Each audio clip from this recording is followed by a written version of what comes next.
Our speaker this morning is Zach Rice. Zach is a four-year student from Schwanksville, PA. Zach is a proud member of the Ellis Theater Guild and the Jazz Band, vice president of the student band, and the very proud brother of Abby Rice. Zach?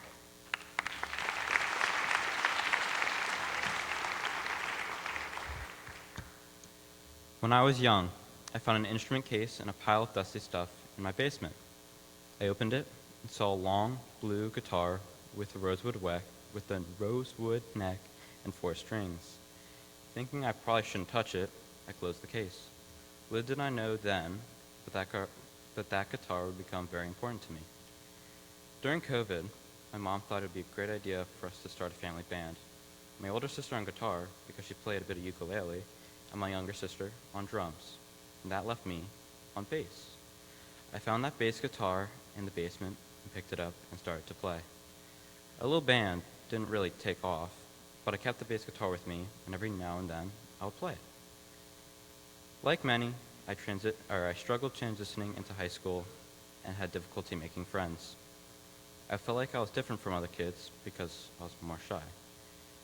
I felt socially awkward around other students. In my 4th form year, I started to board at Hill. We thought it might help me make friends. Being a boarding student with few friends gave me a lot of time spent alone in my dorm room. I was kind of depressed, lonely, and a little bored, but over time, something kind of incredible started to happen. I started picking up bass guitar more frequently and used that alone time to teach myself. I watched lessons on YouTube and listened to music and mimicked the playing. I had headphones that allowed me to play in my dorm room without bothering other people, and I would play for hours and hours. I didn't really tell anyone about my bass playing time, though. When the courses came out for H-term in my 4th form year, I couldn't believe one of the offerings was a class called Rock Band, organized by Mrs. Nicebinder.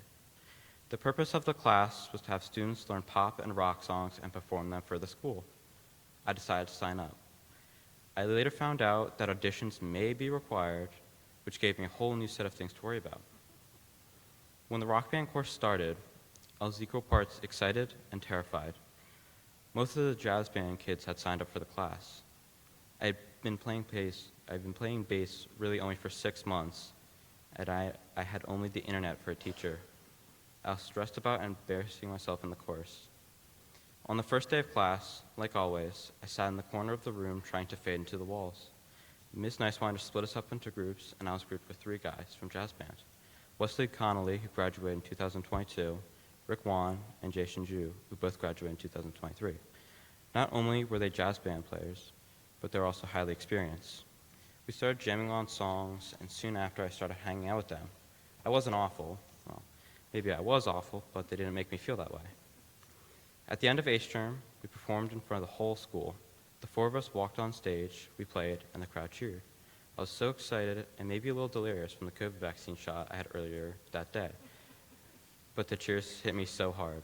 They loved our performance. They even cheered for me, the me that felt too weird to be on stage in front of people.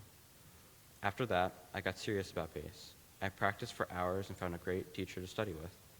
I joined Hill's student band club.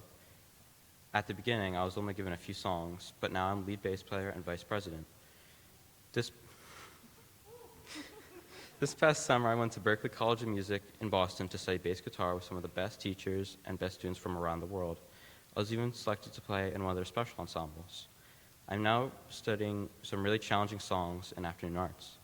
My college plans are to study music, but the most exciting thing for me, I now play with the Hill School's jazz band, so now I'm one of the jazz band kids.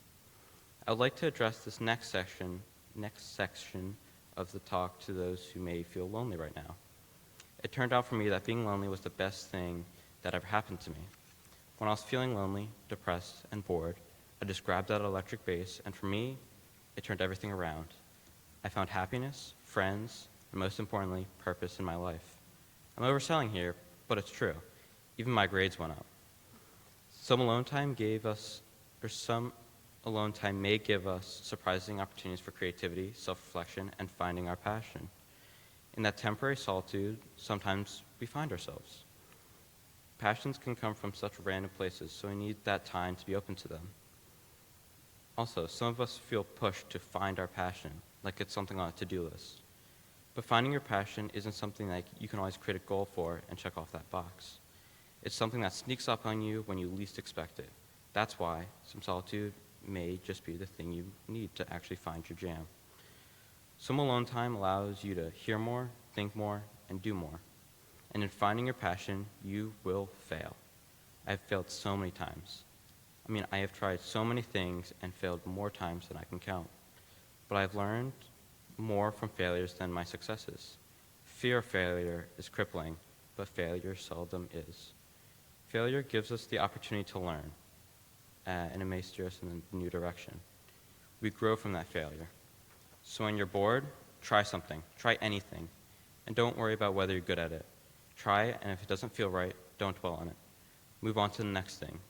You'll find the things that you're good at and give you joy. Once you find that thing that gives you joy, work really hard and push yourself. Go for it, and don't be afraid. Don't be afraid when anyone doubts your passion.